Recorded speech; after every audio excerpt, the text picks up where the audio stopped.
और दिल्ली का अगला मुख्यमंत्री कौन होगा, इस पर सस्पेंस खत्म होने वाला है। दिल्ली सीएम के शपथ ग्रहण पर सूत्रों के हवाले से खबर आ रही है। सूत्रों के मुताबिक 19 फरवरी को हो सकता है दिल्ली में शपथ ग्रहण समारोह। 17 या 18 फरवरी को हो सकती है विधायक दल की मीटिंग। खास बात यह कि 27 साल बाद दिल्ली में बीजेपी ने जीत हासिल की है और अब उसका सीएम बनने जा रहा है। तो दिल्ली के नए मुख्यमंत्री को लेकर बीजेपी में मंथन का दौर जारी है। इसी बीच दिल्ली में बीजेपी की नई सरकार को लेकर बड़ी खबर सामने आई है। सूत्रों के हवाले से यह जानकारी है कि दिल्ली में बीजेपी की बनने वाली नई सरकार में कोई डिप्टी सीएम नहीं होगा।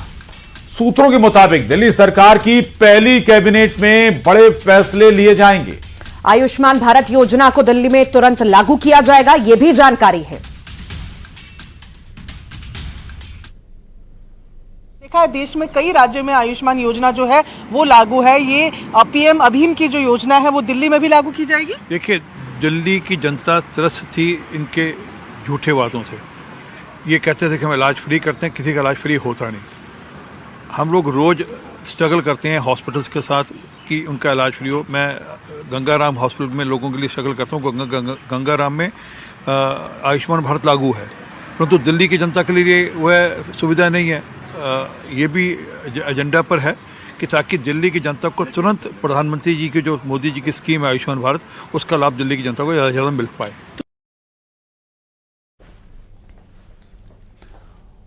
और दिल्ली में नई सरकार के गठन को लेकर कवायद जारी है। दिल्ली का मुख्यमंत्री कौन होगा, इस पर बैठकें हो रही हैं। विदेश यात्रा से पीएम के लौटने के बाद इस पर फैसला होगा। सवाल यह भी है कि क्या राजस्थान, छत्तीसगढ़ और मध्य प्रदेश की तरह ही बीजेपी दिल्ली में भी सरप्राइज दे सकती है या कुछ और तय है। वैसे सीएम के संभावित नामों की लिस्ट में प्रवेश वर्मा का नाम भी शामिल है, जिन्होंने इन चुनावों में नई दिल्ली से अरविंद केजरीवाल को करारी शिकस्त दी है। तो वहीं इनके अलावा भी कई नाम हैं जो इस वक्त दिल्ली के मुख्यमंत्री की रेस में चल रहे हैं। फाइनल फैसला पार्टी हाईकमान को करना है। बीजेपी में अंदर खाने इसको लेकर मंथन का दौर चल रहा है।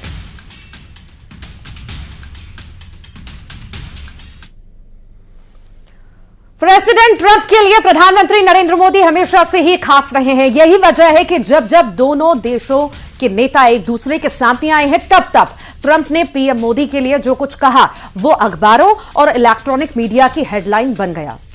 व्हाइट हाउस में ट्रंप और पीएम मोदी जब मिल रहे थे तो इस मुलाकात पर पूरी दुनिया की नजरें टिकी थीं। व्हाइट हाउस में राष्ट्रपति डोनाल्ड ट्रंप ने पीएम मोदी का गर्मजोशी से स्वागत किया। और इस ऐतिहासिक मुलाकात की 5 तस्वीरें आप देख रहे हैं। ये 5 तस्वीरें ट्रंप और मोदी की मुलाकात की। दोस्ती में गर्मजोशी की तस्वीरें आप देख रहे हैं। स्वागत किया गया और पूरी दुनिया आप देख रही है इस दोस्ती को, और कई सारी उम्मीदें जो है भारत से भी कई सारे देश लगाए हुए हैं। शानदार मुलाकात इसे हम कह सकते हैं।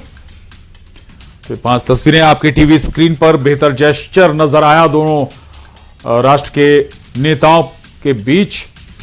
अच्छी केमिस्ट्री भी देखने को मिली।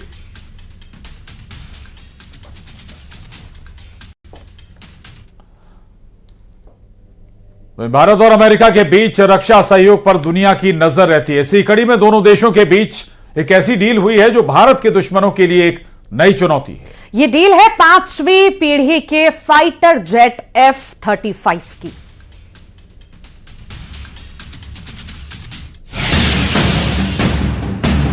भारत अमेरिका रक्षा सहयोग में बड़ा कदम। ट्रंप का ऐलान, भारत को मिलेगा F-35। F-35 डील पर मोहर। भारत की सैन्य ताकत होगी दोगुनी। भारत को मिलेगा दुनिया का सबसे घातक फाइटर जेट। भारत की सामरिक शक्ति के लिहाज से यह खबर बहुत बड़ी है, क्योंकि भारत और अमेरिका के बीच रक्षा सहयोग में उस वॉर मशीन का जिक्र किया गया है जिसे दुनिया का सबसे घातक फाइटर जेट माना जाता है,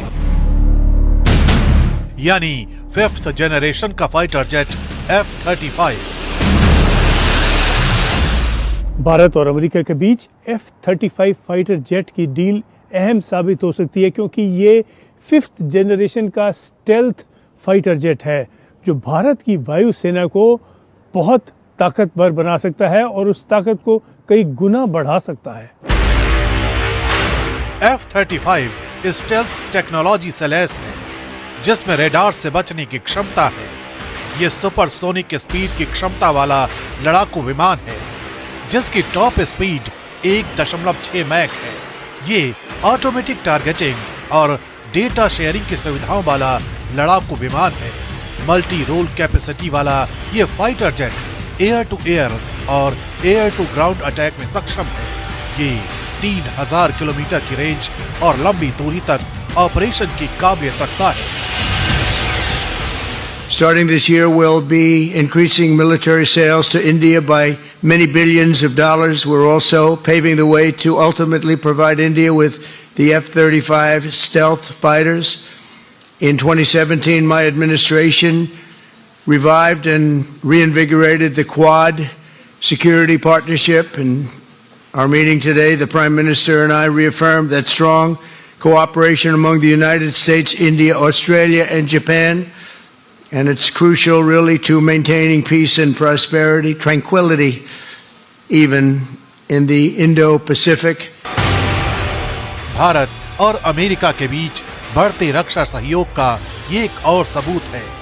ये डील भारत की सुरक्षा रणनीति को और मजबूत बनाएगी, साथ ही भारतीय वायुसेना को नई ऊंचाइयों तक ले जाने वाली है।